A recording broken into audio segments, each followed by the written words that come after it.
What's up, everybody? Dan with Can You Take It Podcast. This is January 4th, 2015.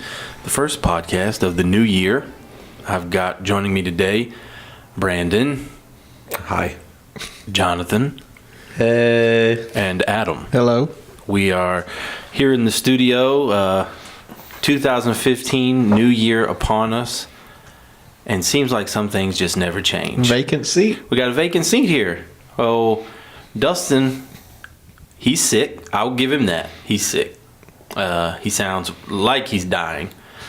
But he was going to join us today, and unfortunately, he will not be here. I think we were all looking forward to it.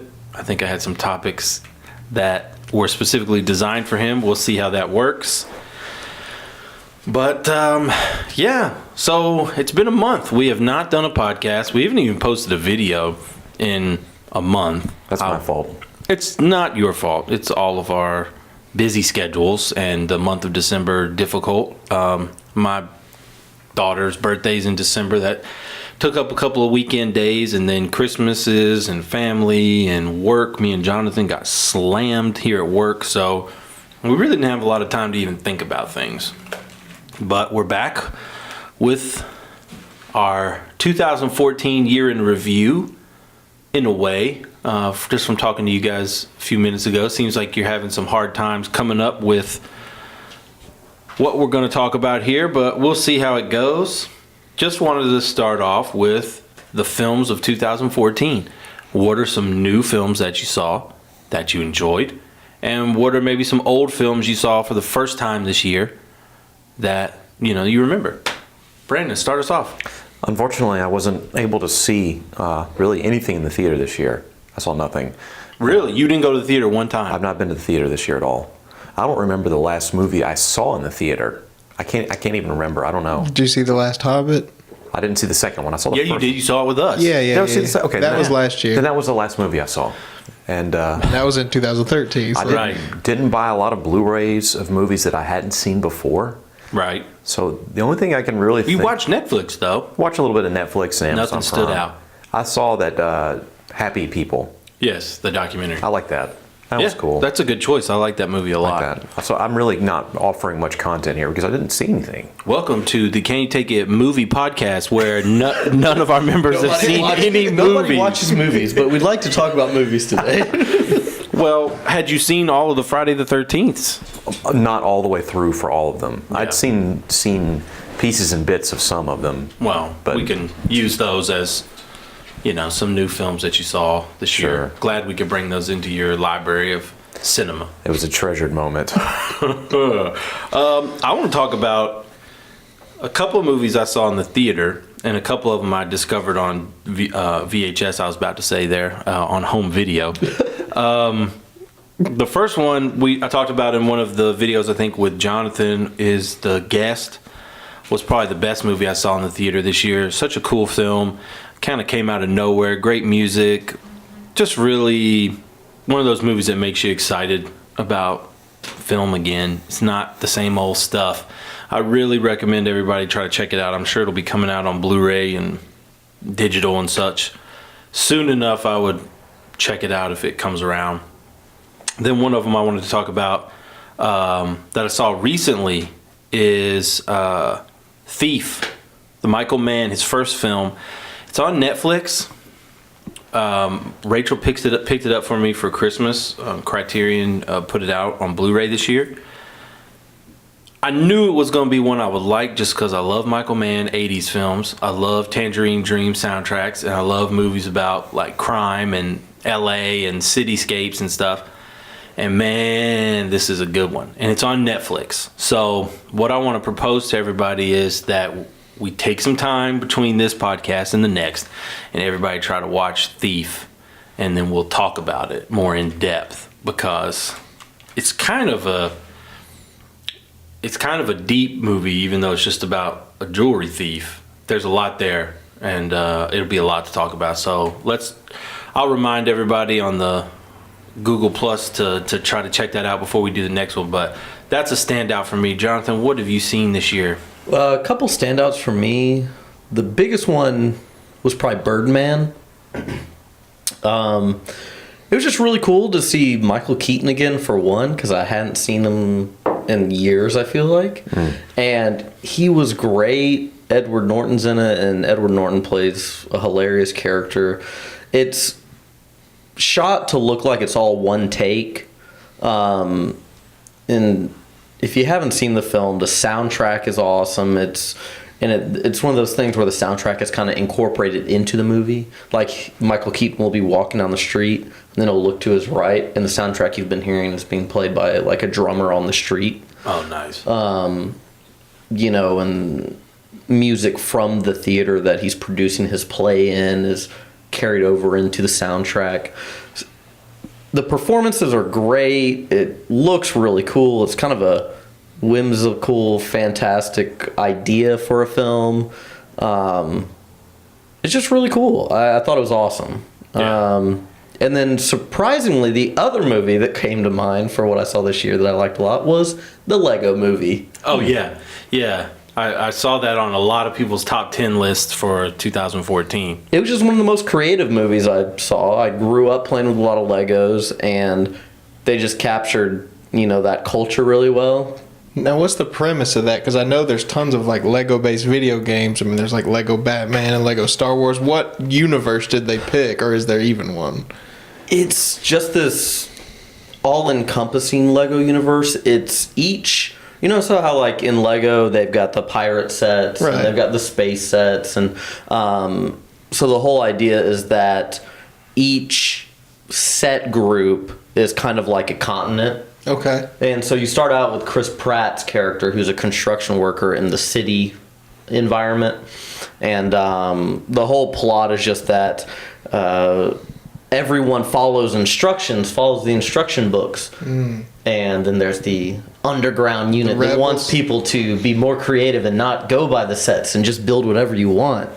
And there's some great voices, like Chris Pratt does a great job, and Will Arnett plays the Lego Batman, and he's hilarious. Alison Brie from Community and Mad Men, she's one of the voices. So. Yeah. It's good. It looked good. It's one that on Black Friday, Target had like a real nice edition of it for $10. And I was stupid not to pick it up. I should have picked it up because it looks like a lot of fun and something. It's always nice to be able to watch a movie before 8 o'clock at night, where me and Veronica can both just watch it and sit down, and maybe she likes it, but either way, it's a kid's movie, so you can kind of watch it.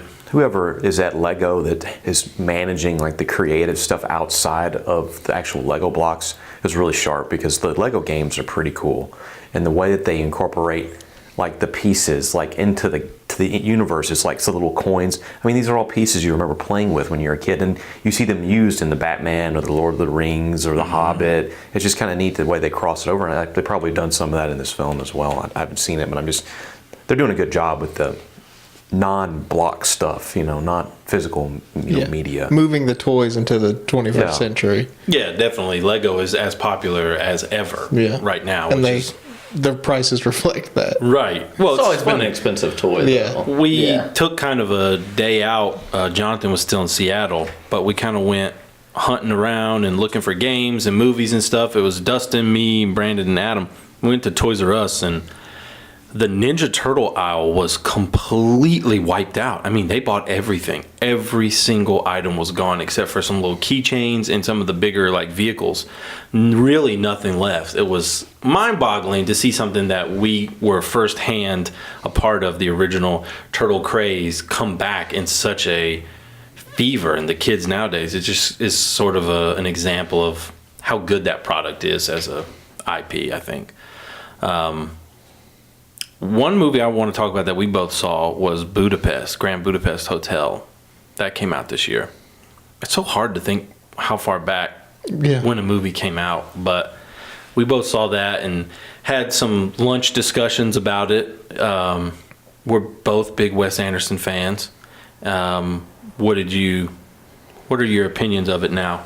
I watched it again because my sister hadn't seen it, and so I watched it a few months ago again, and I liked it. I liked it a lot. Some of the things you had issue with, I remember you saying it was like a little darker, and that they tried to cram. I agree with this. They tried to cram too many of these cameos in there, so it's just wall to wall of the Wes Anderson His ensemble, players, yeah. you know, and there are scenes where it's just like, okay, did we need Bill Murray in this one? Even though we all love to see him in those movies, but it's just like you could have cut a lot of those little short bits out. The story took a back seat to sort of the style and the one character. And I love a character piece, but the story needed to be there for this one. He wasn't strong enough to just carry the movie. And to me, the story was not as well thought out, and some of the characters were unnecessary. They didn't move anything along. The girl was thrown away. She wasn't used properly. Which is disappointing because I wanted to know more about that character. I did too. I want to know more about her, and honestly, I wanted to know more about the bellboy, the kind of the main guy that you don't see now. Right. Ray Fiennes is awesome in it. Great. He's hilarious. Of course, the style's great. You didn't really like the prison escape scene, but I thought it was great, and you know, I thought it was a great reference to those kind of movies. You know, like you know, there's a real French flair to that section. Yeah. The prison escape has a sort of prison comedy-esque routine, almost like a silent movie, and you've got a lot of over-the-top stuff. Wes Anderson movies, even the ones I don't think are his best ones, are still better than most movies. That's why if one comes out, I'm going to see it. You know, he's one of the few directors where there's no question I'm going to watch his movie. And I think this is always tough. I think Grand Budapest might be one I come back to years down the road and have a different opinion on, because I loved Moonrise Kingdom so much that this one just had a hard time getting to that for me emotionally, that I think it affected the way that it played out a little bit for me. So maybe on rewatching it, I'll like it a little bit more. I'll definitely pick it up. We got to have it. Gotta have all his movies. Yeah, I love his films. Yeah, there's not really a question about that. And that's one I usually don't get in trouble for buying, because Rachel loves them too. So she's usually very, very down with us picking up the Wes Anderson stuff. That'd be a good podcast one day, just a retrospective. Oh, yeah. I think Adam's only seen half of them. I don't know that you've ever seen all of them. Yeah, I bought Bottle Rocket and Darjeeling Limited. I still haven't watched that yet. I watched Bottle Rocket. And then I've seen the Royal Tenenbaums, and I've never seen The Life Aquatic. You seen Rushmore? Yeah, I've seen Rushmore. Yeah, I guess I've seen About half 4 or of 5 of his movies. Yeah. But I've liked all of them that I've seen. Am I the only one here who saw Guardians of the Galaxy? Maybe so. I didn't. I wound up not seeing it. Welcome to the film podcast. Like Brandon said, I'm so bad about going to the theater. Like, I know we probably need to like preface the podcast is really just talking, and right. we are fans of catalog titles. Really, we kind of like older movies, and I watch way more at home than I do in the theater. So if you're looking for the newest movie reviews, don't come to us. And tend to rewatch my favorites every year. Like, if I think about the movies I watched this year, probably 70% were movies I had already seen.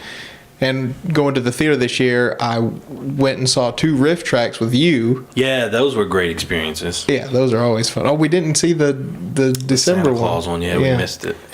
Well, maybe that's kind of a statement about the way media is consumed these days. Is digital distribution and all that's made it so much easier to watch stuff at home a year later after it comes out. And things I saw look and sound so good at home. I mean, the home watching experience is so much better than it was 10 or 15 years ago even. There was an article I saw yesterday that said theater movie going was down lower than it had been in 20 years.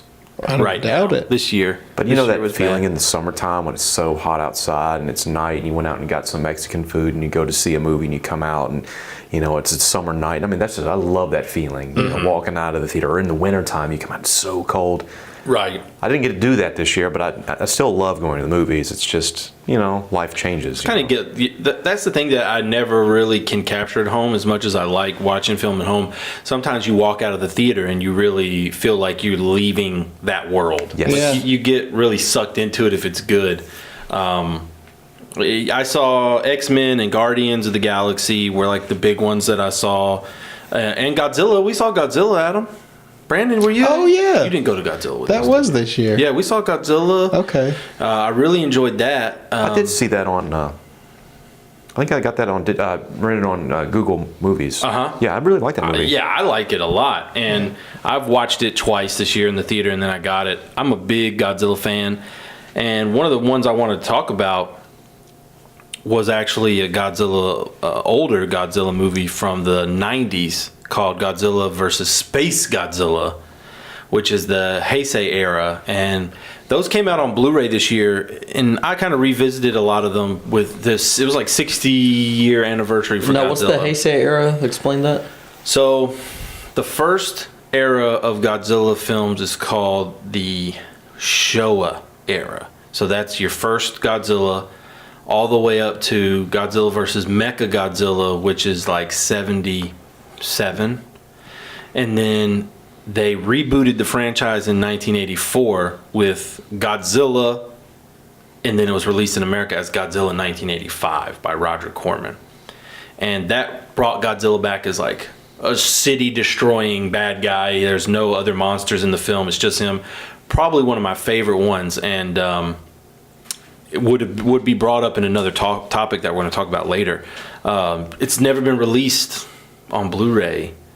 There was a short DVD release of it, but really the only way you can get it is like VHS.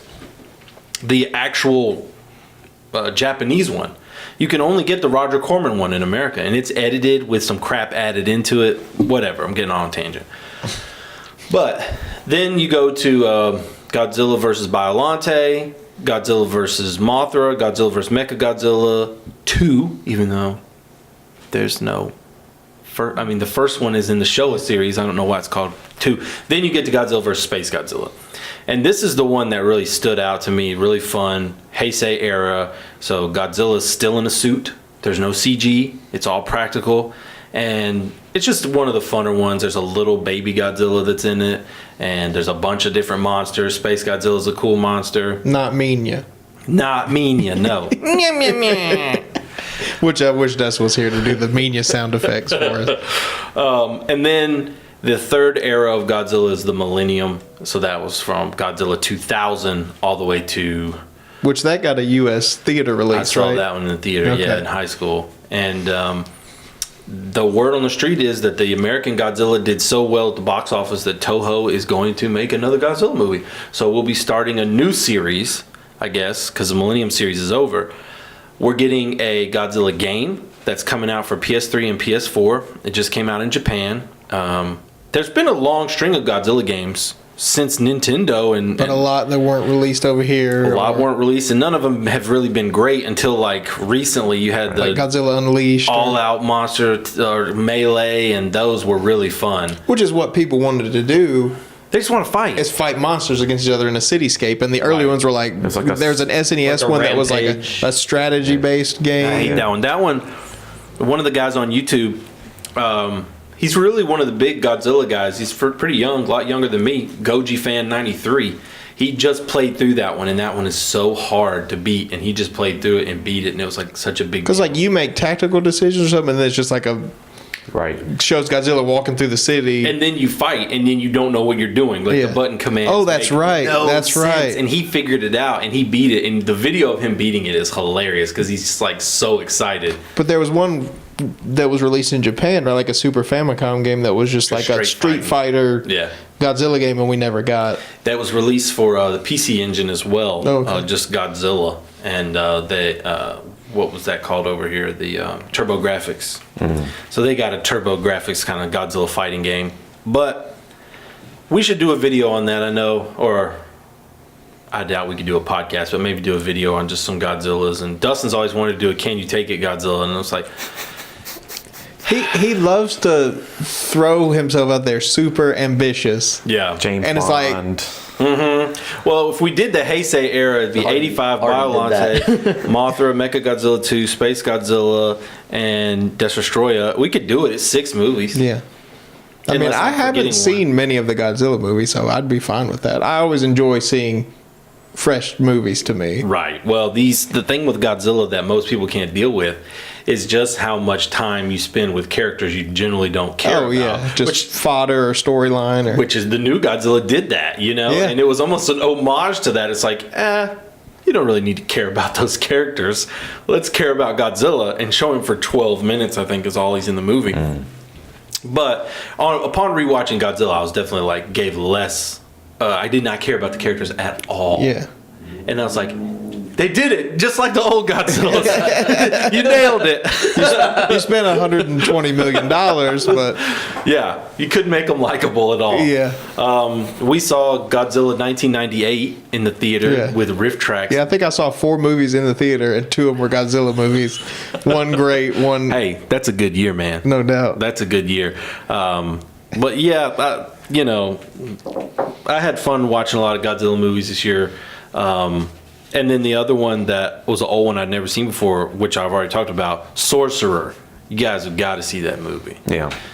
It's so good. Just such a cool movie. Like, if you like The Godfather, if you like those 70s style movies where there's just a realism to it, you just look at it and it feels real. You got to see it, you know? So, yeah, check that one out. Adam did not want to talk about this, but we're going to talk about it. He had never seen I was about one to of the bring it greatest movies of all time. And I don't think he thought it was one of the greatest movies of all time. And that movie was Jaws. Yes. He had never seen Jaws till this year. Yeah. There's a few of those big standout classics that I haven't seen Yeah. that I should probably tell you I so you think can make me everyone watch has it. those films. Yeah. You just don't recognize them until someone's like, you know, You've never seen that? Yeah, never someone- seen that? Which is really annoying to And- me because you're usually your catalog, especially I know me and Jonathan, it's like, no, I've never seen that. But do we want to go down the list of things I have seen I know. that you haven't and probably Right. never will? It's Yeah. a frustrating question. But that question usually comes up amongst our group of friends, at least with Dustin, why we need him here, is he'll usually flip out and say, "You haven't seen this?" And it's like some Obscure as it's shit. like, you know, some obscure Van Damme movie you or something. never saw Van Damme? You never saw Universal Soldier 3 straight to Cyborg. DVD? Straight to DVD? Cyborg 2. Yeah. It's like, no, we didn't. You never saw the original Jackie Chan 1984 Shaolin Wooden Monk that's fight actually, you'd ask, like, you know, in prep what Blu-rays you wanted to see. And I know Jaws is on Blu-ray, but I don't know if there's, like, a nice box set of all the Jaws movies. I know they get, like, real shitty. But I was thinking, yeah. I was just thinking, I was like, I'd still like to have like a complete box set of the Jaws movies. You know? Yeah, I think so too. I don't think it's ever happened. But I only have Jaws 1 and 2. 3 and 4 are, you know, really, really bad. But 4 is almost so bad I need it. You know what I mean? It's like one of those really bad. And I've seen it so many times on television. But I think it's, you know, we always are complaining, and I think people give a shit online sometimes about it. Like, ooh, I'm glad you were able to work this in with your busy schedule. Sometimes we complain about being busy when nobody gives a shit, really. Right. But we could do some like mini can you take it's, and it would be a lot more doable. Like Jaws, okay, there's 4 movies, and you just plop down and watch those 4 movies. It wouldn't kill you, but it would be fun. It would make for a funny video series, I think. One thing that I've really learned this year, and it's from dating Lindsay and showing her a lot of like staple movies we all take for granted, like, oh, she never seen The Terminator, she never seen Alien, just like all these movies that It's hard to see those movies when you just watch The Little Mermaid continuously. which we watched on Blu-ray last week. I hadn't seen it since I was a little kid. And you were disappointed at the quality. Yeah, I was. I didn't think it was as nice as It looks On so Blu-ray? good, Yeah. dude. It looks so good. Initially, how it starts out, it looked kind of like it got better a few minutes in, but Wait, the very what do you mean opening it didn't scene, look good? the sound was amazing. I don't know. He doesn't have a deep animation background. I really don't. So it's like he doesn't have a lot to compare to 1989 Disney. But I understand what it should be for the time. So, yeah, once you got rolling, but like for some reason, the very opening scene with like the seagulls flying over or something, it just looked really like it's as good as it could look. I understand that. But like the animation in other parts was better. I don't know. Anyway, Put 101 Dalmatians on. all right. And then you'll see like how good Little Mermaid looks compared to that. Yeah. Yeah, I'm sure. Well, I think all of it. I think Snow White looks good. Did they ever put Well, that Fantasia looks on good, Blu-ray? Yeah. They did a double pack with Fantasia, and then they gave you, even though you didn't want it, Fantasia 2000. I should have bought that one. I didn't. That was when the Disney Blu-rays first came out. I was snatching them because just loved the animation, just loved all the supplements. It's like a Criterion collection, man. They put so many special features on there. And then at a certain point, I kind of fell off, and then you get way behind. And the one I really regret was The Lion King, because I think it would be a great. We're watching Disney movies all the time now at the house, and I think my daughter would love The Lion King. And it's out. They already put it in the vault, so it's like $50 for the Blu-ray.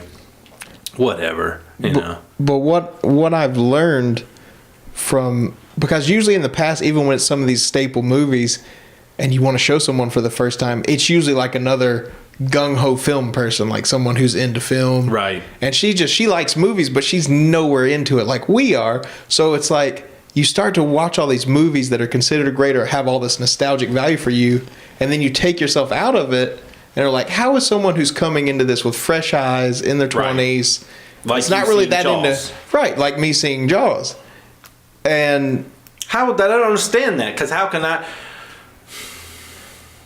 I don't understand how me seeing a movie made in the 70s, you know, like if it was a movie that came out when I was a kid and I was like, that movie was awesome, it was revolutionary. But yeah, I saw Jaws when I was a kid and it was amazing. Right, you think about what that imprint it left on you. Maybe if you didn't have a dad growing up. I feel like a dad should just show you Jaws as like, here, son, watch Jaws. Like a rite of passage. Yeah, exactly. They let me rent it. I was in the 4th grade, and it scared me. Maybe that's what it is my dad has always loved movies, but never been like a horror movie fan at all. Like the scariest movie I know that he has seen is Alien. Yeah. Everything else, like Freddy, all that stuff, he doesn't even go near it. That's my mom. Yeah. And so I guess Jaws didn't stand out in his mind. The thing for me is like I appreciated the way it looked, and I understand how scary it was for the time, and it's still scary if you're afraid of the water. I've never really had that fear of the water. I don't know. It's not even really scary to me now. It's just the story. But some of the acting in it, I thought was kind of hokey. I'm gonna turn your microphone off. What? No, like when the woman's son, the boy that got killed or whatever, and she was like out there being. It's like they weren't treating it realistically, like someone's kid had been mauled. It's like they weren't taking it seriously. Maybe because they were in shock. I don't know. You see What part? When the woman like shows up to the dock And slaps him? Yeah. And it's like, it didn't really seem like her son got killed. I don't know. It's like, she's crying. I don't know. It just seemed too lighthearted. when I Lighthearted? I don't remember that standing out to me as like that woman being so upset. But it's like the other people weren't taking it seriously. Well, you wouldn't either. It's not your kid. I guess. No. It just seemed like a small community. They'd be more tight-knit than that. I was at a funeral last week, and there was really people that haven't seen each other in a long, you know, like people deal with things differently. Well, maybe what it is most movies take it too far, and you're used to seeing that where people are over-dramatized, and this one was maybe more realistic. Right. But it seemed like they took it too lightly based on what I'm used to seeing in movies. That was probably a more realistic approach. You're right. It's not my kid. Jaws for me was one of those movies, even when I was little and wasn't super into movies yet, that was the movie poster I wanted. That was the movie poster I had. I was obsessed with I loved Jaws. I was obsessed with sharks from then on. Great white sharks, getting books from the library about sharks, and if they had shark attack photos, even better. I wanted to see. I really like those books. Like whenever I was a little kid in the school library, the books I would always go for would be like the reptile books, the sharks, and like dinosaurs. Yeah. There's like all the apex predators. Let's look into that. The movie, it's like you get two different movies. You get this sort of horror-esque, when's he gonna strike next movie, and then halfway through they jump on a boat and it becomes one of the greatest adventures. And just them on the boat and the chemistry, and Robert Shaw's character is probably one of the greatest characters in history of cinema. He did so good. He's just like my hero in that movie, and he's still my hero. I want to be a grumpy vet that just hates everyone, but is so good at what he does. You know? Yeah. I mean, the movie starts out so visceral. I mean, even that scene to this day is hard for me to watch. I mean, if you could say there's an objectively almost perfect film, it is. I mean, it's objectively one of the top 10 best films ever made. The reason that I think you could complain about it is if you are the type of person, and maybe the atmosphere in which you see it, you don't get sucked into it. So then the shark, you're immediately like, that looks fake. I didn't have any problem. I need to go back and rewatch it. But I didn't have any problem with the effects or the way the shark I think you looked. do better watching a movie by yourself. I think you're affected by the people in the room, and I am too. Yeah. You know, Jaws may be a movie you kind of need to just sit down and soak it in, because I'm sure there was talking involved. Oh, and I think like some people went on a food run halfway through. Brandon left. Yeah, I remember. Was Chris in town? No. Okay. For some reason I feel like Chris was there. You're watching it late at night. You know, it was probably on a Friday. You've been working. Yeah, I need to watch it solo. The Blu-ray is having seen it so many times on VHS and DVD, seeing what they did with the Blu-ray is one of the greatest restorations I've ever seen. I mean, that movie looks like it was made yesterday. Such a good example of what they can do. And they didn't mess with anything. Can you see nipple in the beginning now? Yes. Because when I was little, you could never see the nipple, but you knew it was there. It was there. You could see it in some of the pictures. Yeah. You know, there'd be some pictures of that scene. Because I think that scene was shot day for night. Yes, it was. Yeah, it was shot day for, so you could see clarity in there.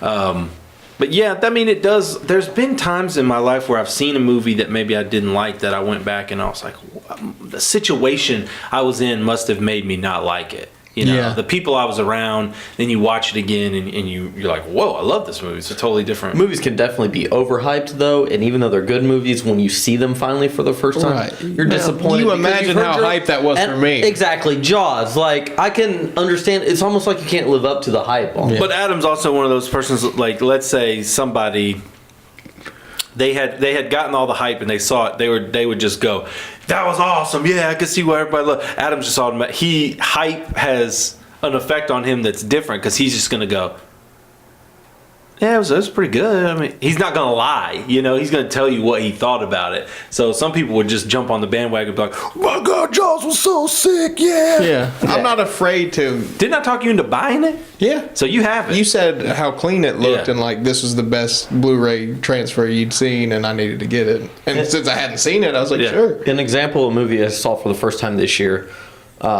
that I thought had been overhyped to me, so I was afraid to watch it because I was like, it's just going to disappoint me, was Badlands. Yeah. Because I love Terrence Malick. You know, the music I'd heard so many times. And I just love those kind of stories, too. The on the run lovers kind of thing. And, but then when I finally saw it, it was awesome. It was one of those moments where, like, you watch the movie and, like, your day feels better because it was such a good movie. Yeah. You're just like, that was really refreshing. Well, whenever Criterion puts something out, there's automatically an expectation with it, and there's automatically hype because Criterion put it out. So whenever I blind buy a Criterion or watch it, there's always that feeling of, well, it's a Criterion movie, it better blow me away. Right. It's like I got to get serious about this. I got to sit down and pay attention to what's going on. I got to take notes. Right. You know, it's like I got to take this seriously because it's Criterion. And I got to understand why Criterion liked it. Otherwise, I'm not a true cinema fan. Right. You know what I mean? Every now and then you see one that does just blow you away. And 2014 was really a good year for me as far as Criterion put out one of my favorite films of all time, The Umbrellas of Cherbourg, or Cherbourg. Some people say, I don't know how you say it. I'm not French. But I love that film.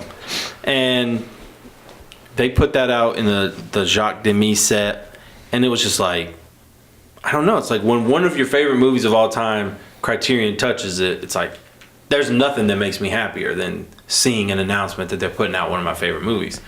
And Did you feel the same way when they were putting out The Rock years ago? And Death Ring. Or Armageddon? if they put Death Ing out, I'd buy 6 copies of it. They're going to have me do the expert commentary on that film. They bring in Chuck Norris's son and Jack Lemmon's son. what's the other dude? Swayze's Don brother. Swayze. Don Swayze. And Bobby Six Killer. Bobby Six Killer, Billy Drago. We love some Billy Drago here at Can You Take It for sure. But yeah, I think the Criterion Collection did some good releases this year. 2014 was good for me. I picked up a lot of Criterions. Well, something I wanted to talk about just for a second is I didn't see a lot of new movies this year, but I've revisited some old ones, and I've revisited a lot of movies that I haven't seen in maybe 8 to 10 years. Mm-hmm. And some of them I had in my mind Going Overboard, were worse. or all those Adam Sandler movies. Oh, God. Hot Dog movie. Now, you surprised me with the comment the other day that you said Billy Madison was liked one it. of my favorite comedies. It's great. I is. love It's that so movie. funny. People might chalk it up as like an Adam Sandler movie, Yeah. but I think I'm definitely, if you want to have a gauge of whether something's like legitimately on the level as a comedy movie, I generally don't like it unless it's like really clever, like Dumb and Dumber, like Yeah. is the pinnacle for me. Where, like, on the surface, people could take it as just a slapstick movie. It's not good enough. But you Comedy have is to not dig. good enough if it's just like, oh, there's a couple of laughs in there and I smiled. Nah, it's not good enough for No. me, man. It's got to be a gut buster. It's got to be a gut buster and it's got to be ridiculous. Or something that's like Adam Sandler. That's why it's been so disappointing. It's just like, he's just cranking stuff out because he's making tons of money and he don't Right. give a shit. He's one of the highest paid people this year. Well, But- it's probably Billy Madison was successful probably because he had little to do with it other than acting in the film. He didn't write any of it. I think Tamara Davis, the director, I think she had mostly, that Yeah. was the reason that film was so successful. Well, it was just fresh because now comedy has been sucked into the same vortex as action films, and that every comedy is PG-13 now. Yeah. And you can make a funny PG-13 comedy, Dumb and Dumber, for example, but like, and Billy Madison's PG-13, isn't it? Yeah.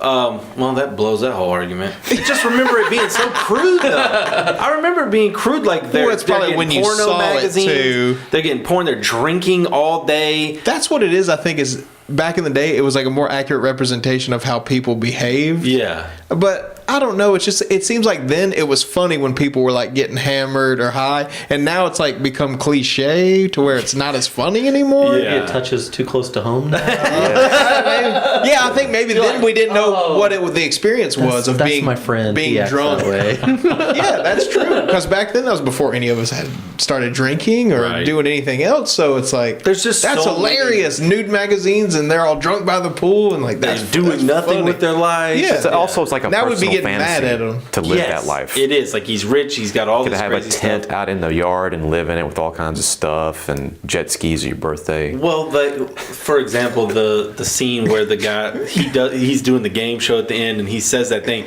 and the guy just straight faces like, that's one of the dumbest things. And we're all stupider here for having listened to it. It's just that meanness that I love in a comedy. I love a comedy to be mean to every character. Nobody gets a pass. Everybody gets shit on in the movie, and that's the way that is. Like it's. It's The clown falling down off the stilts and having brain hemorrhage, He's there like 45 minutes later in the movie, like days and weeks later, he's like, he got a hemorrhage or whatever. just bleeding with his teeth on it's the just pavement. good. Like it's every 2 minutes you got something good coming up, and you don't get that anymore. Yeah, I don't know. His early movies, I really like Happy Gilmore. We both love. I mean, that's not one of his typical movies, but Punch Drunk Love is so good. That's a great movie. That's a great director. Yeah. It's just so different, but it shows I don't even his consider that an Adam Sandler. yeah, but it shows his acting chops, and it makes you more disappointed, like how good he could be if he plays that kind of weird. They give him so much money for controlling things. He really doesn't give his control up. He just kind of. But man, he's doing some garbage. Oh yeah, Like- I've heard like those grown up movies. I heard were kind of funny, but I heard they were horrible. really, I heard especially the second one was funny, but not the first one. I don't know. Let me tell you right now. That's just a bunch of guys who are super rich now getting together and just having a good time. Yeah. Well, whoever told you that I don't remember. probably doesn't know anything, so Right. it's best to discount their opinion. But Like the girl I heard at the bar saying Sex Tape was one of the funniest movies she's ever seen, and she watched it 3 times in one day. That was on every worst movie of 2014 list. 2014 top 10 worst movies. It was on every one of them. She said it was one of the funniest movies she's ever seen. well, that's probably because she's the type that thinks like a sex tape is just like so wild and crazy. she works at a gritty, gross bar. Well, I guess don't that's get it. judgment, judgment on her, I guess. But we do that Okay, here. I went too far. no. When she said that, me and Rachel looked at each other like, That's one of the dumbest things I've ever heard a person say. Everyone ever. here is now dumber. Yes, exactly. having That's how heard I that. felt. And she was so enthused, spreading the gospel of this horrible movie to people. Well, people tend to do that. And Yeah, my dad's kind of like that. He's always recommending things to Yeah. me, and I'm just like, It's a good gut buster. Here's a belly, You're get a gonna belly love laugh. this. Sex tape was hilarious. Yeah. But like I said, I've been revisiting some movies I haven't seen in quite a few years, so they're pretty vague in my mind, and a lot of them I thought, oh, these were pretty bad or pretty good, and it's like a lot of switching has happened. Where revisiting some I thought were pretty good have taken a few steps down, Uh-oh. and vice versa. So I rewatched Interview with the Vampire, which I thought was pretty good. Not really. It's such a like. It's campy, but not. It's meaning to campy, be but campy. it's like you can see where like the Twilight stuff started to come from. Oh, It's yeah. like that Yeah. way overly romanticized vampire where it's like there's not really that much of a story there. It's just like let's be cool because we have vampires in it. I have vampire teeth. Yeah, and that's all we need. And like let's get some mega A-list celebrities and Yeah. Tom Cruise Just just, roll with in it. being anything is dumb. Like if I see it, I just immediately I think whatever it is dumb. except Magnolia. Yeah, that's one I need to watch. He was kinda again. funny. he in plays the Tropic same Thunder. crazy fucking character in like every movie. I though. hate him so much. I don't like him either, and I don't know. I kind of like War of the Worlds. And I thought he was okay. I never in that. saw that. But But isn't like what is? that Didn't one, you though. see Ender's Game? Not Ender's Game. No, End of what is it? Edge of Tomorrow. Edge of Tomorrow. no, I didn't see it. that. No. Which is supposed to be really good, right? Yeah, but it disappointed the box office, and Yeah. I blame it on him. I Yeah, think most people, dislike assume him. he's a mega draw, and it's like people are He's not tired of anymore. it. It's like Hollywood is in such a bubble. That was one of my topics on here, just because I saw that article, and it was where are we with going to the theater? Is Hollywood fucked? Is it going to be gone? Maybe so. I don't know how they're going to keep the model, and it's like they've thrown about every gimmick they can, 3D and stuff. Now they're going to probably have interactive smells and like shit like you're at Disney where like mist comes out of the seat and all that kind of bullshit just to get people to go. They have to make it like an amusement park experience Well, because James Cameron already promised you will shit your pants when you see Avatar 2. I'll be so old. I'll be shitting my pants when it finally comes out. Yeah, I will shit my pants due to hitting my head on the motion wall. sickness. I hate that movie. I did too. It was hate such a disappointment. Worst on movie of so many 2014. Avatar. Came out in 2012. We're still No, it came bad out about like it. it came out in like 09 or 10. Did it really? Yeah, it came out Yeah, in 2010. I It's think. been a God. while. I don't. He's been all I don't know down where. in the Marianas Trench talking to Yeah. who knows what. You got the But another one I revisited, I bought that, I guess around Black Friday, they had the Matrix trilogy on Blu-ray. Mm-hmm. And I really liked the first one. Like I remember when the first Matrix came out. Oh, you were obsessed with. You showed it to me before anybody. Yeah, I remember I was at the Malco here, and they had above the concession stands they had a TV mounted up showing just previews, and I saw a preview for the first Matrix movie. I was like, man, it looks awesome. And then a few weeks later, I saw it was in the theaters, and so me and my dad went and saw it over at Wolf Chase, and went by EBX to get a game. Oh, yeah. Well, it sounds like Ate a at Johnny normal, Rockets. normal weekend for old big boy over here. Yeah. And then we saw Matrix.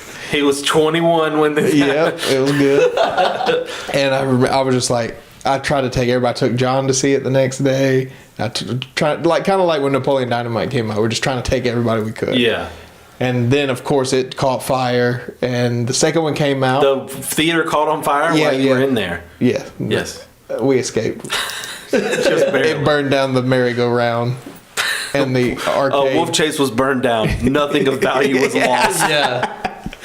But so I've seen that one a number of times. So I wanted to rewatch 2 and 3 because I remember 2 we were real jazzed for, and I remember it being pretty I good. think we went at midnight. Yeah, and then 3 came out. It was that weird thing where 2 came out over the summer, 3 came out 6 months later in December, and it caught us off guard. We weren't ready for it because we had enough time to be hyped about. And it's almost like when the second Matrix was coming out, that was kind of when broadband was hitting a lot of houses. So like watching movie trailers was becoming something you could do at home. Well, hype was big then. Like hype was different back in the 90s, but it was like right in the late 90s, early 2000s. Yeah. It must have been the internet, because like the prequels were coming out, and Right. even though they were Lord of the garbage, Rings was- Lord of the Rings was coming out. It's just like tons of content was hitting. Yes. And you could watch like full motion video pretty easily at home now. And so it's like, oh, we're getting pumped for this trailer. That looks awesome. We went and saw it, and I remember liking it. Yeah. And then you and I went and saw the third one 6 months later, and we didn't even like speak to each other. After we walked out of the theater, we were just like flabbergasted It was so weird. at how it was like that bad. But I think also at the time, like none of us really, because like remember at the end of the second movie where he's talking to the architect, and it's just like a bunch of convoluted dialogue. Yes. Well, I think all of us weren't old enough either to understand like half the words that were being said. Yeah. And going back and looking at it now, like I understood everything the guy was talking about, and it made a lot more sense to me. Yeah. And then going back to the third one, I didn't remember almost any of it except for like the big Agent Smith fight at the end. There was a lot more in it that was kind of cool and interesting. I liked it way better revisiting it. I did buy them recently. I had gotten rid of them. I was like done. Yeah. When something gets me and I don't like it, like I don't like any of it. I don't want it anymore. I didn't want the first one. I don't want to watch it. I'm done. Boo hoo hoo. So I got rid of all of them. Right. And then for like $7, you could get all 3 of them on Blu-ray at Walmart in this triple pack. I was like, I'm gonna get that because me and Rachel have been laughing. We watched 75% of the first one and then turned it off. Like, Really? we even hated it. The first one? I think the first one I still still enjoy that holds one. up. I think It I looks think the like problem with it is the someone poured- gimmicky stuff the gimmicky stuff, but then that's been poked fun at we so many admitted times. that to each other, but The at the bullet same time, time. it looked like someone dipped the film in Ecto Cooler high Yeah, C. the colors. It's green as shit. Yeah. Everything is green to a disgusting level that it doesn't look good at all. Yeah. Well, And all Cameron's movies are blue in the same fashion, I think. no, not in that same way. Well, to not that as level. sickeningly, but maybe. Like, But I thought that was the thing. It was tinted while they were inside the Matrix. yeah, It is. It's a tinted. style thing. Yeah, it is, and But like, I don't know, I I, just was didn't- ready to see a care lot of for the it. effects and thinking they were going to look really bad. Yeah. And a lot of it looked a lot better. like held up better than I remember. I Not didn't him like on the that- hokiness. Not him on that stick. doing No, the circle but you can shit. tell when it's total CG, and that scene was just totally. Remember when he flies and it looks like his legs turn to like rubber, Yeah. and it's like flopping in the air, and The it just worst like, takes off. The worst in the whole trilogy though is the Agent Smith fight in the third one. I don't even remember it. I don't even. But there's a part where Neo throws like a right hook.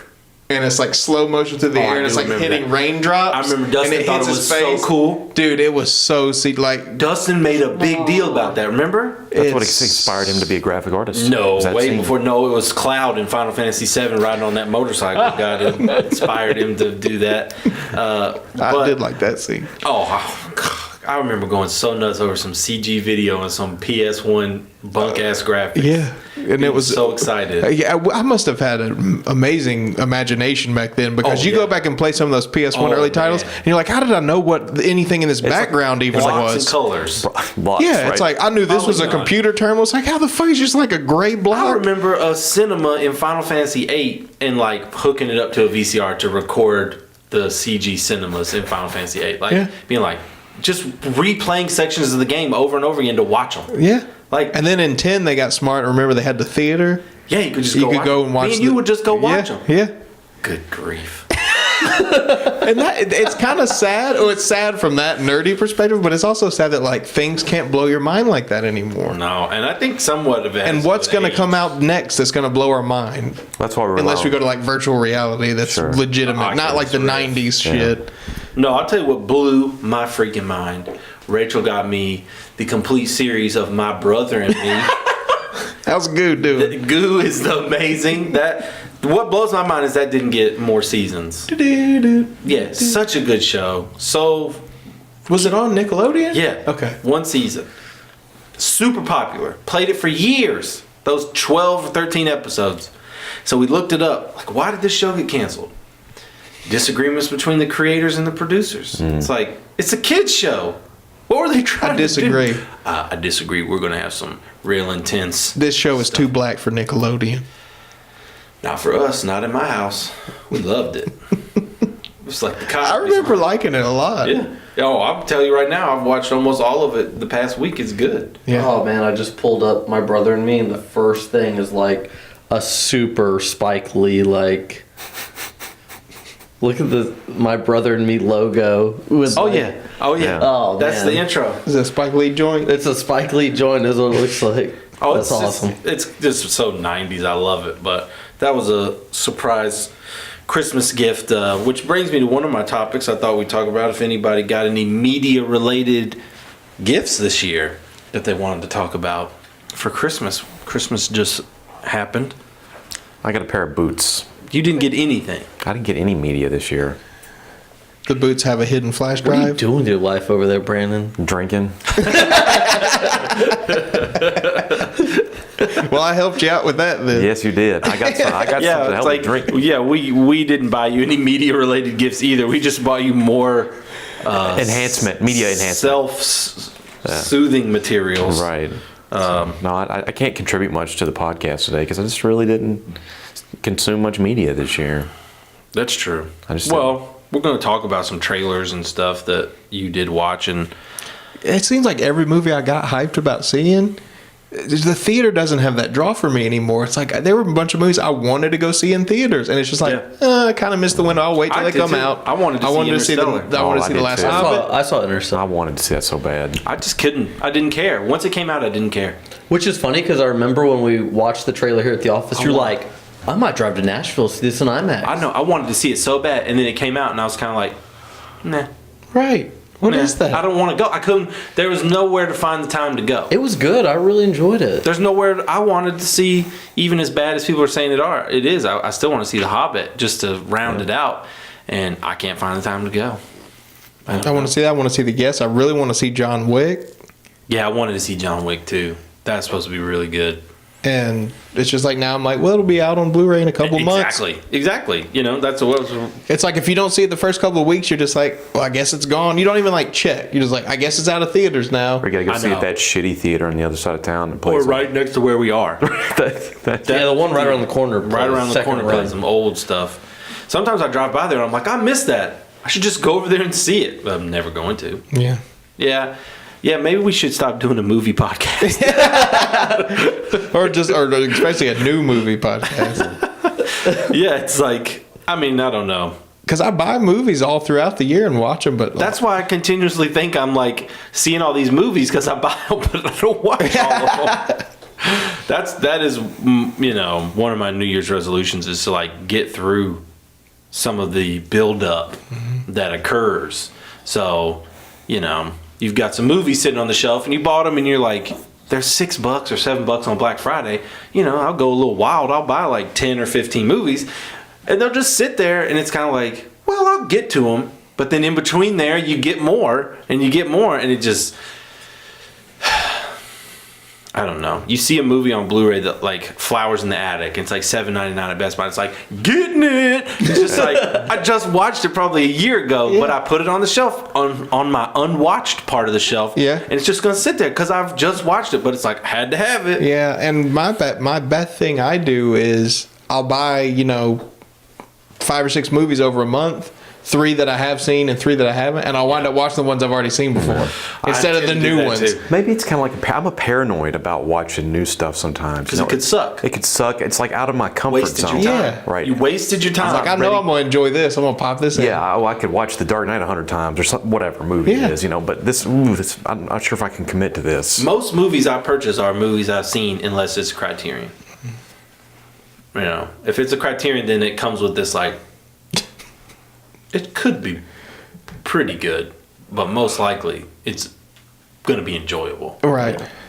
So The only way I buy a movie that I haven't seen is if it's in a box set and it's like a sequel or something, Yeah. and I haven't seen part 3 or 2 or something. But back in the day, I'd buy a horror movie, a sight unseen, no matter what. I'm not that way anymore, but horror movies in the $5 bin, everyone got purchased. I would watch new horror movies, exploring that was so much fun, and then I kind of felt like I hit like a wall a little bit with it. So the new stuff has just never been that good.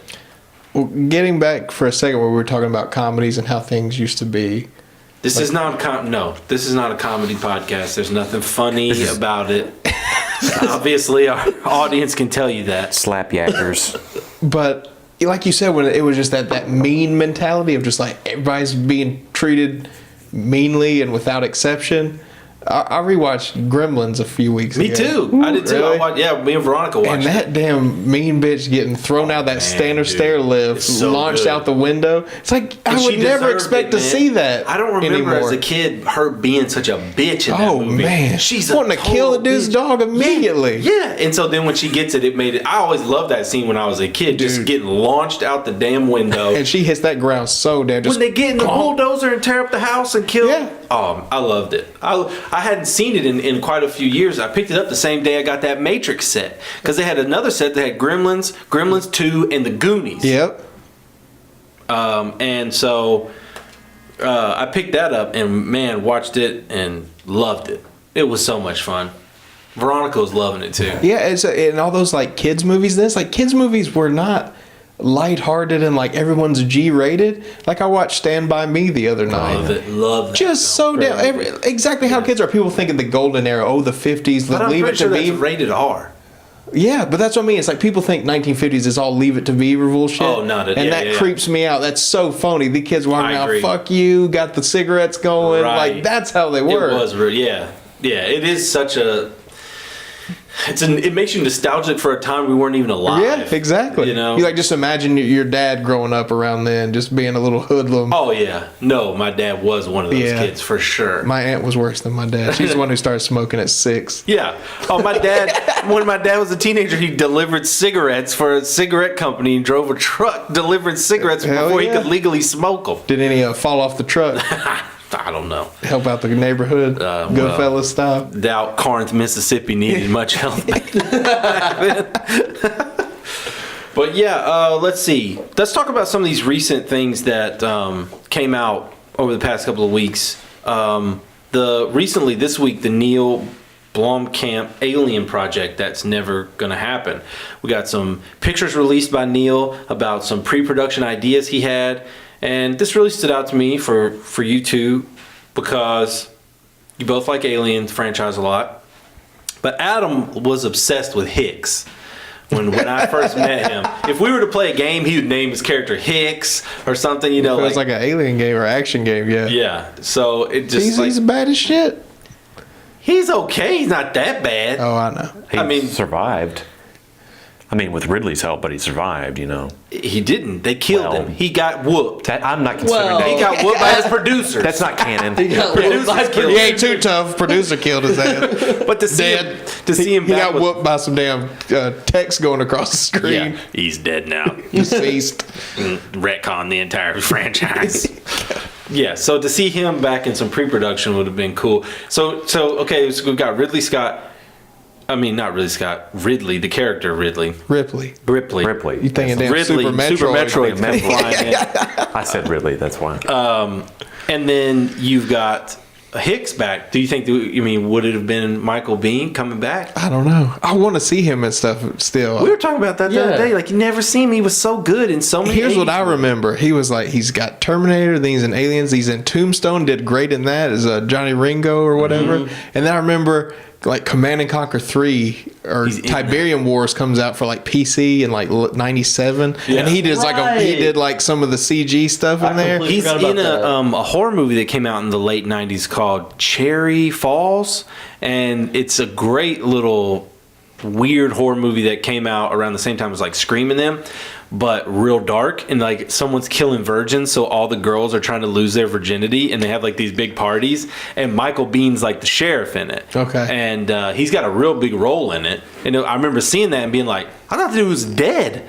Because Yeah. he's so good. Why was he not in more I stuff? don't know. I don't know. Maybe the Hollywood never looked at him as like a box office draw. I guess not. Yeah, because he was never like The star of anything. Right. Yeah, Well, even his though he character's was in always, a major his role. characters, he's always kind of subtle in how he's, Yeah. like Hicks is pretty downplayed. Yeah. Johnny Ringo's pretty downplayed Yeah. in Tombstone. You know, it's like he's not just like in your face, I'm the star of the movie. He's got a good tough. Which is feel. why we like him. just 'cause he's great just a tough support dude, support yeah. role. He Yeah. always does a great support role. I would have thought he would have been cast in Avatar.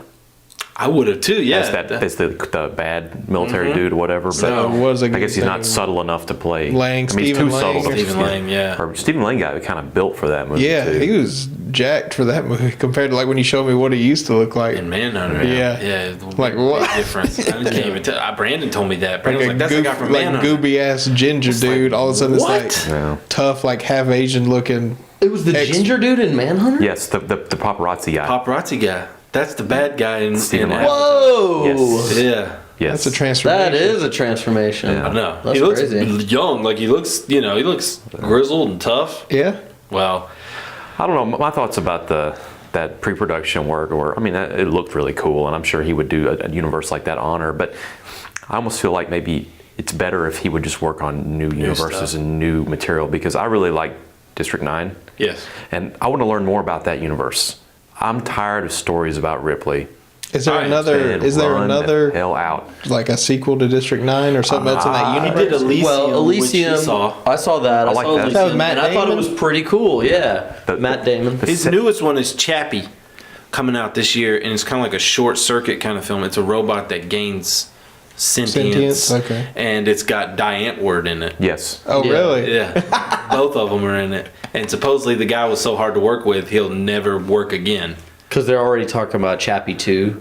And yeah, I really Who's like so it. hard to work with? The The guy, guy from The Diane guy Word. from Really? Diane Yeah. Word, yeah. Yeah. He Said he was crazy. said he was just as crazy in real life as he is. Great. Well, Just just a little- persona, you know. Speaking Yeah. of that, precursor to an upcoming podcast on the James Bond series we're planning, I was watching View to a Kill and doing a little research about that. Supposedly Roger Moore could not stand Grace Jones and would hardly even be able to be on set with her. He hated her so much.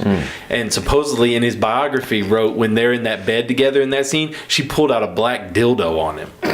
Like was messing with him all the time. She pulled a Dustin and wouldn't wake up in time, and they had to go get her every morning. They had to go pick her up. She wouldn't show up. I She'd heard just she was sleep. notoriously like hard to work with. Yeah. Like a real BPT. diva. Oh, so that's fine. That's surprising. Yeah, That's why I didn't make a third Conan film, I guess. Well, she was in the second one. Yeah, that's right. With Wilt Chamberlain was Yes. in there too. Yeah. Yeah, Yeah. that's Adam's favorite one. Man, it's good. I think It's like you're gonna learn to fight, learn with the real weapon, not with the toothpick, because you got the damn staff she's using. It's watchable. They're like making a third one. Not A needed. third Conan movie? King Conan. It's after Oh, he's that's become right. king. That's right. I heard Well, that. Schwarzenegger's in it though, right? Yeah. Yeah. he's in it. Like big role. Yeah, It won't be any good. it will be sucky. I don't know. It'll be shit. Be shit sandwich. I'm thinking that Arnold may have one more great movie left in him, and it's gonna come from something we're not expecting. Well, there was supposed to have been a Crusade epic he was going to do. Yeah. I guess that got maybe Kingdom of Heaven has filled that role now, but he was going to do a Crusade epic about the Crusades and then just never, like he was a German knight or something. The problem is he continues to do like the franchise stuff, so it's like he's back in the Terminator series, Right. and it's like I'm kind Which of that actually kind of looks fun. I'm done with it though. You know, it's like just Yeah. can we get something new? Like the whole franchise thing is really being played well, out. I think that's what's wrong with Hollywood. Like going back right. to that is there's not a lot of new stuff. Right. It's a lot of sequels, Well- reboots. It's similar to like what's going on in the auto industry, or what's been the case with the car Oh, industry. here we go. Shut up. No, like the cars that make money for the brand are the boring mass sellers. Like the Camry and the Corolla make the money. Right. The Supra doesn't make money for them, but everyone wants the cool Halo cars because like that's what makes the brand cool. Supras are in Halo. The Toyota game. Supra. No, Is it in I'm the talking Halo about like game? their Halo car. Like Oh, I Like thought their Master Chief was driving around in a Supra. turbocharged. Turbocharged 242 But so that's what it is. It's like people always get mad when these manufacturers quit making these really cool sports I cars. know I do. because they don't sell in big volumes. It's the same thing with the movie. It's like let's go for the thing Right. that we know is going to make the big bucks. Let's cut Let's one not of try these anything movies- unique or different. Cut one of these movies into 5 halves, or not halves, but pieces, and spread it out and give it to people to spend less money. And what if one of them or 2 of them are as good as The Guest, you know, and Yeah. then they make money rather than pumping. I think they pumped like 40 million into The Interview, and that movie would have probably made them a lot of money. Yeah. But they considered that a low amount for a movie, Yeah. a comedy movie.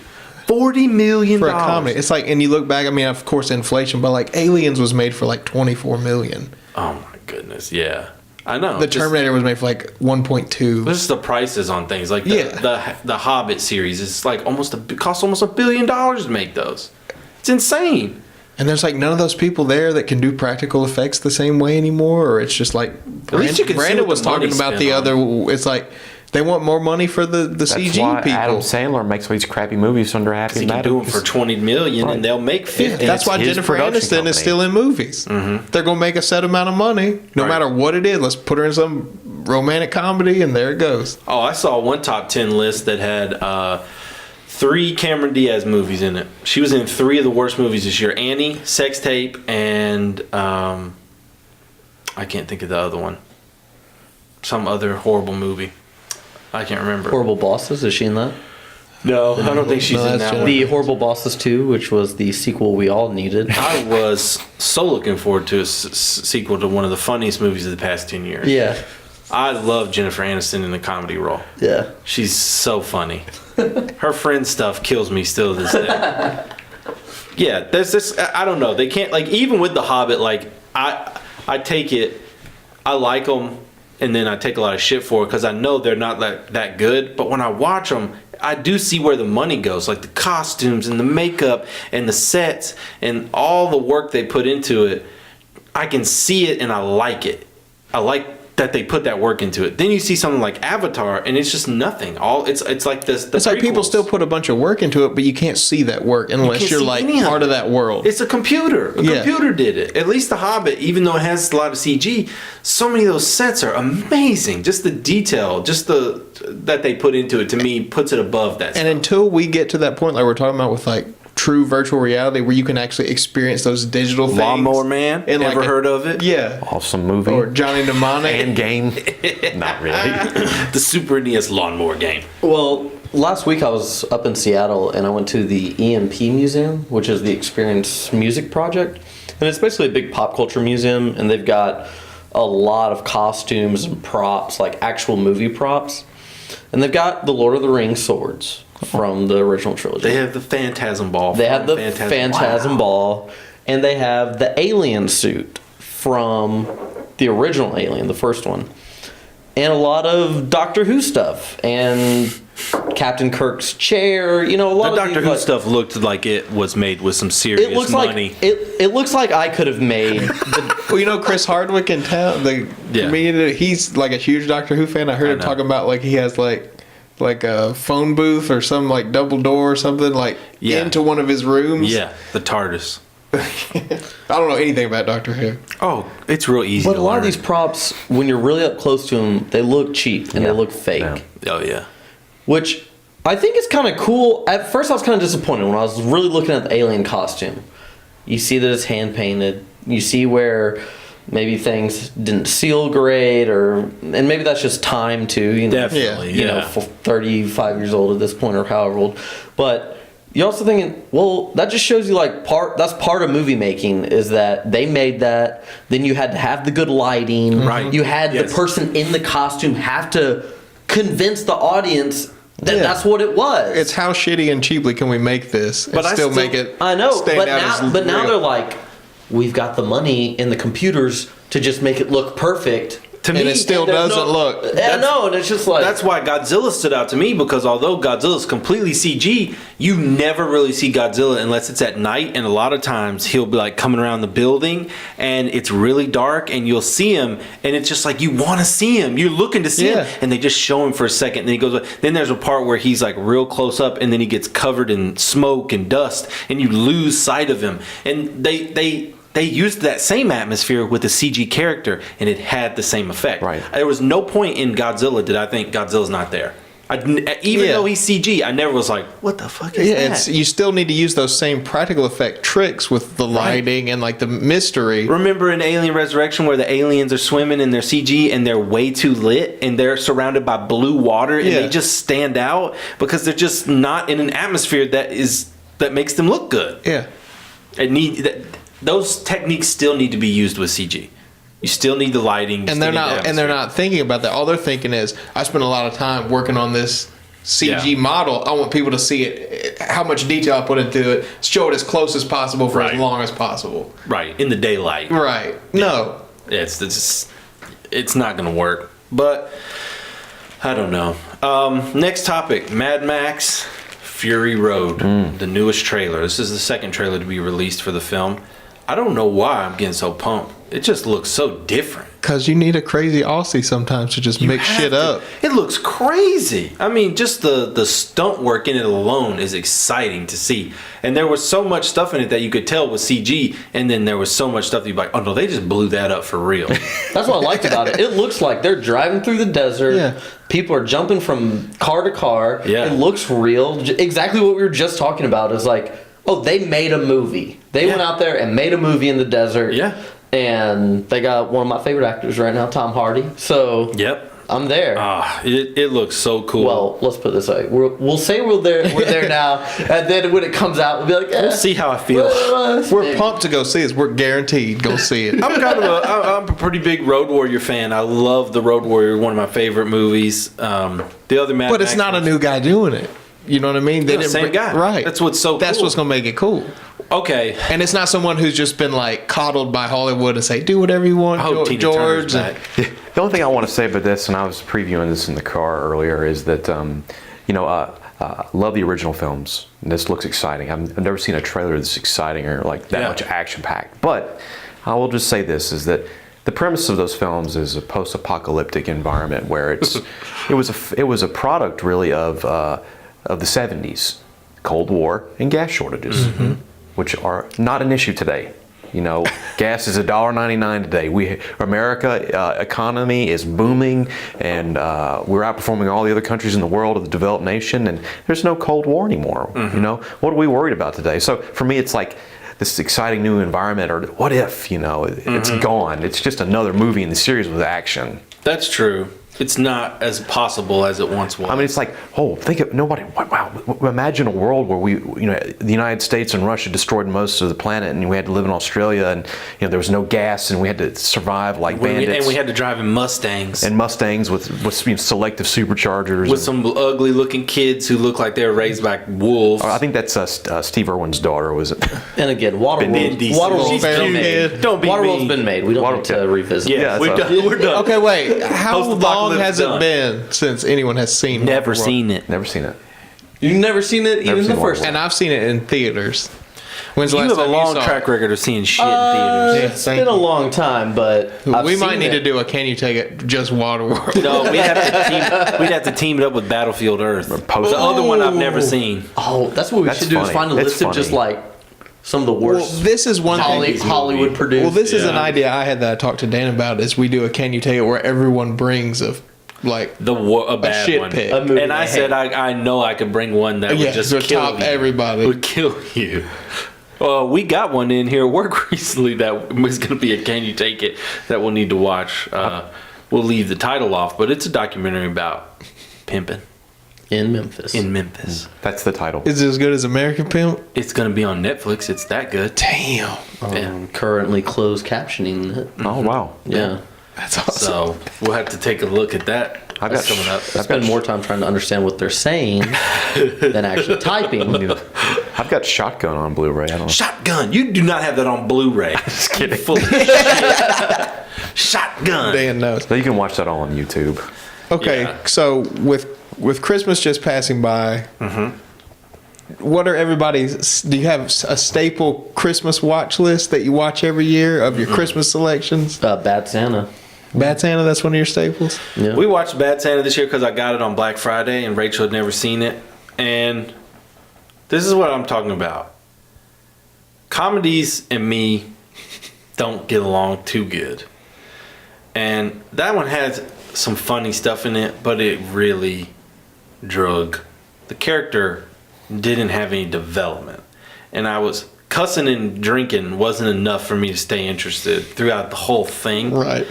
And Rachel, she was like, yeah, I liked it. But I mean, I sat there and watched it with her. She only laughed hard once.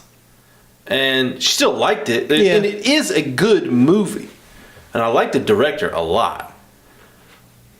But I guess I'm tainted because I know how good Billy can be and doing different stuff. Not only with Sling Blade, but Daddy and them, and it's like you let him go a little wilder than that. I don't know. And even though you don't like Tombstone, See, his like 3 I find minutes Bad in that Santa laugh out loud funny and quotable. I think comedy, good comedy is very quotable. You know, long term, like Dumb and Dumber, Right. Zoolander. You know, people just quote that kind of stuff all the time. And I think Bad Santa has a lot of quotable lines in it that, at least amongst like my family and friends, we Yeah. say stuff from Bad Santa all the time. I do find it really funny. You know, I don't know if I laugh out loud a ton, but Right. I think it's a good comedy. I think it is better than most comedies. I saw it a few years back and liked it enough that I was like, I want to buy it and watch it again. I didn't like it as much this time, but I'm saying I don't know that comedies really are my thing, I guess. No, I think I've they determined never that over have the past been. few years. And the thing is like some staples I watch. I always watch A Christmas Story. Oh yeah. I always I love it, but I'm done with it. Right. I'm sick of it. They've run it in the damn ground. Yeah. Every 24. We Yeah, talked about this, didn't we, marathon. Jonathan? Marathon of They it. marathon it, which cheapens it. It does. I don't Cheapens ever watch it on cheapens the TV film. though. Right. But everyone else does. You're right. Which I ain't trying to watch it cheapens with on top of it. commercials and cutting little bits and pieces out. when we were kids, Christmas Vacation. my dad had read those books that the guy that does the narration wrote, and so we had taped it off TV. So we watched it. You know what you do when you're a kid? You watch a Christmas movie in June. You know, you just would watch Yeah. movies. So we watched A Christmas Story a lot, and then it was like it just started getting bigger and bigger and bigger. Yeah. And now 24 hours for years, for 15 years, they've been showing it all Yeah, on TBS, because I Christmas. remember It's a cult classic film. I mean, it was a film that was not hugely successful when it was released, Right. and it built up with the release Right. of home video. Yeah, and it is the best Christmas movie I think ever made, as far as being funny, dark comedy, Sentimental. sentimental. Everybody gets a feel Parents and the kids have something to they enjoy. You for it. know. It just legitimately has some funny stuff in it. Yeah. You know, like and it's just so different. It's the so kid unique. is mean. It's mean. That kid gets his tongue stuck on the pole. That's hilarious. That's what I mean. That's what he gets it's hurt. that. It's that meanness that's not around anymore. Because watching like Home Alone, and Home Alone 2, those motherfuckers get whooped. Yeah. Like hurt bad. Like about 80% of the stunts would kill people. Lenny loved that movie so much. We watched Home that. Alone? We'll watch it last week. I mean, we She talk was about getting busting. a paint can or a damn sewer pipe to the Iron. face. Yeah. Yeah. torched on the head. It's so Blowtorch. funny. Yeah. There's so many things. That would, goddamn tool chest down some steps. They would die. I mean, Yeah. multiple things they would Brick, die. just throwing the bricks in Home Alone 2 off the roof and hitting them in the head with a brick. I haven't That'd seen kill Home Alone somebody. 2 in so long. I hadn't in a while. Did you buy them?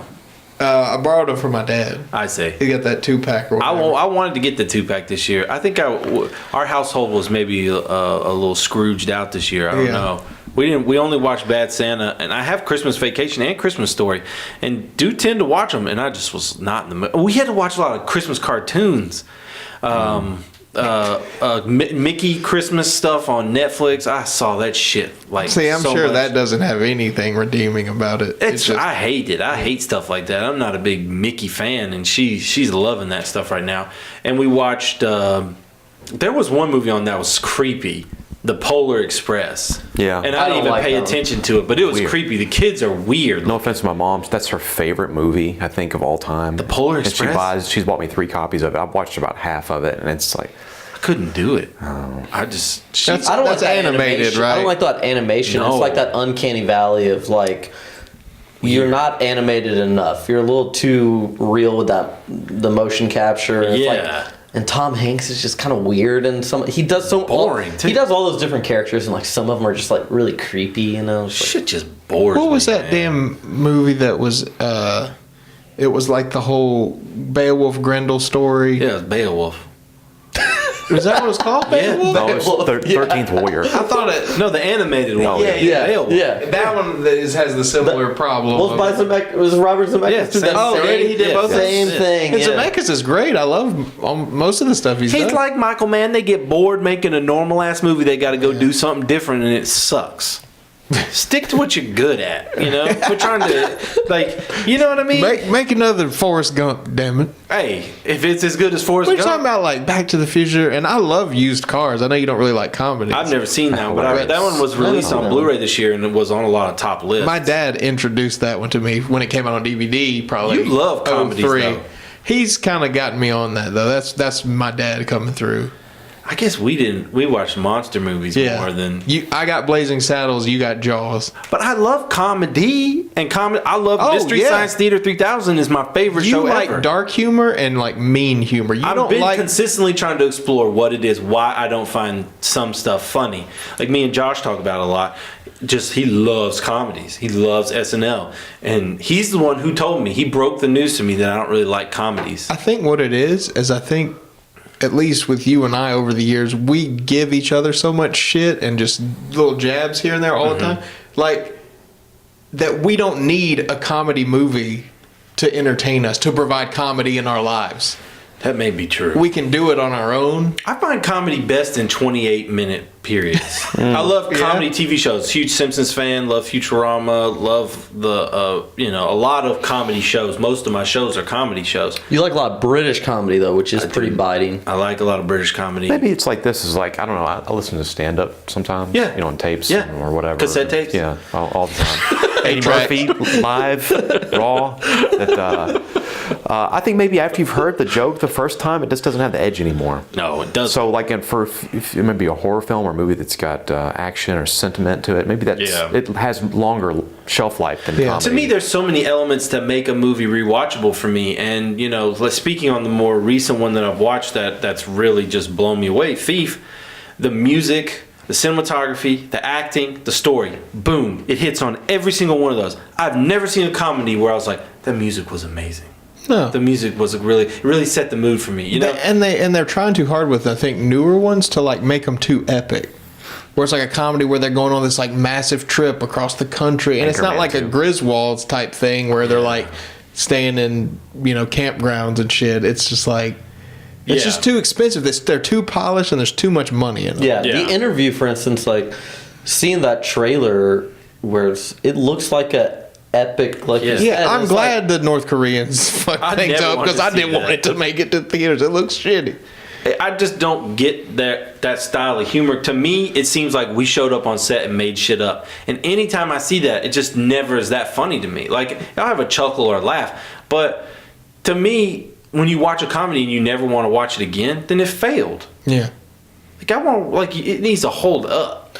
Do you like some of Woody Allen's better stuff, like Amy Hall and stuff? Yeah, like that? I do like a neurotic character. That is, But you don't hit like too close to home. Well, never mind. But I do like some of his stuff. It ages. Some of but I do like it. But it also has like the cinematography and the music usually to go along. That's what I'm saying. Like, if you like Smokey and the Bandit's good music, the cinematography is interesting, great stunts. Yeah, it's fun. It moves. It's fun. Yeah, I do love Smokey. I just like a cheap ass low budget comedy though. Like, you don't. I can watch them. When I say low budget, I mean just something where it's like that the lead actors or the core people involved were like most of the driving force behind it. Some producers just didn't show up and say, "We want to have these actors in this movie. That'll make it fun." Like Napoleon. You like an Animal Or House Tim or and something. Eric. Yeah, or like Yes. I really like the Cheech and Chong movies. Like Up in Smoke cracks me up. But just because it's so damn, I don't know. I don't Dan think hates those weed humor. I don't think those hold up. I do hate weed don't humor think most of the they're time, but the way they do it for some reason, Dustin was trying to show me some of it the other day, or like months ago, and it was not funny. you love that damn scene. That when he seems picks him funny up in because the we car. were young. It's and we still watched funny. it. It is funny, but And it's the funny because we beginning- made it funny. Oh, that's true. But the beginning scene in Up in Smoke where Tommy Chong's character still living at home and his parents Yeah. are wealthy and getting on his ass. He has the meanest damn dad in the world talking about the Finkelstein kid. Why can't you be like the neighbor nostalgically kid? Oh, I funny know. to you, But though. that dude's so angry and it cracks me up. He's like, well, why can't you go do it like the Finkelstein shit, kid? Son of a bitch. That You is love a fu- good son of a I do bitch. love a good son of a bitch, and that is one of the best because you showed it to me recently. But to me, the And funniest, that Tim one of the and Eric funniest one. movie ever. That's Brandon's favorite. What? Ham. Oh, ham, yeah. Son of a Well, have you thought about getting a job? That's not an option. That's not an Son of a option. bitch. No, to me, one of the funniest movies of all time is Sling Blade. Oh God, It's like I that's- watched it 2 days ago. It's so good. Like it's a good movie, great music, hilariously funny in a dark comedy sense. And people have talked to him about that recently. He says, I've always looked at it as like a dark comedy. He Yeah. goes, some people didn't take it that way. He goes, My mom didn't. We She did. said this is a heartfelt, great movie. You know, It is though. It's As still soon as he is a opens- oh, heartfelt it's great. movie.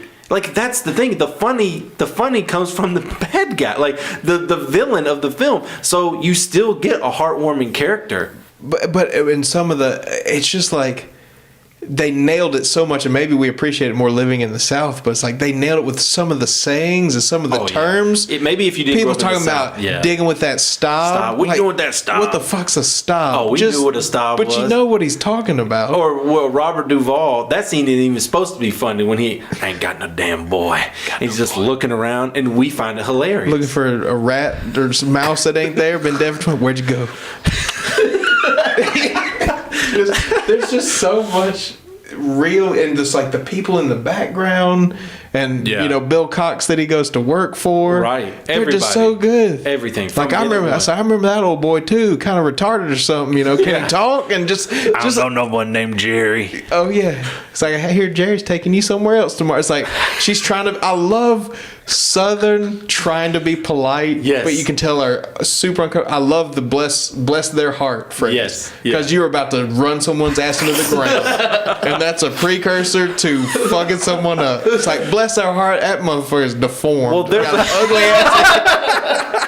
Bless their heart. Well, I tell you, like the another movie that he did after that he directed is called Daddy and Them. And if you guys have never seen that and you like Sling Blade, it's not as good as Sling Blade, but if you like some Is Southern that with Andy Griffith? yeah, Andy Griffith, Yeah. and it's Jim Varney's last on-screen role.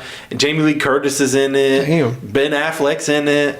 You know, you've seen it. I've seen it. Yeah, I just it's been a while. yeah. It's I another, don't remember Billy Bob Thornton being involved. He's the main character. I see that. I think you just showed me the couple Just of the funny- scenes. the funny parts. Yeah. Well, that's something I'm continuously on a journey to. Because I went through like my movies and I was like, which one of these are how many comedies do I have? You know, and it's like 5%. Pee Wee's Big Adventure. You have the Burbs. No, You like that movie? I do like the Burbs, but it has like a horror slant to it. I always liked it since I was a And kid. it's like about living in the suburbs. It's kind of fun too as you grow up. It is, and the military dude's like so nuts, and the Corey Feldman in it rules. Yes, he's great. I do some nostalgic stuff, like me and Rachel White's "Don't Tell Mom the Babysitter's Dead," Oh, and it's God. like just the nostalgia '90s was funny. It seems like, yeah, it's like you see, I mean, Christina Applegate's in both, but you see like Married with Children. It's just like, I can't stand it. right, but you see like teenagers back then. It's like the teenagers had the shit job at like, you know, they worked at some like little Right. burger joint and Yeah. they're like just cleaning up I love '80s like comedy. liquid cheese and shit. And it's just like, everybody's got a junk car. John Cusack '80s comedies I love. Better Off Dead, One Crazy Summer, Sure Thing, Sure Thing's great. Revenge of the Nerds. Police Academy, all of those I love. Well, you know that old Michael Winslow, he was one of the voice credits in Gremlins. Oh, yes, I do remember. I saw a voice, and Howie Mandel's one of them. Howie too. does Gizmo. Really? Howie does Gizmo. Okay. Yeah. And you know what's nuts? If you watch Muppet Babies, remember Scooter and Skeeter? Yeah. Skeeter is Bobby from Bobby's World. Yeah. Exact same Yeah, voice. yeah. Identical. I had not remembered that, even though That's I watched true, both yeah. of those shows as a kid. Because, yeah, we were watching some Muppet Babies.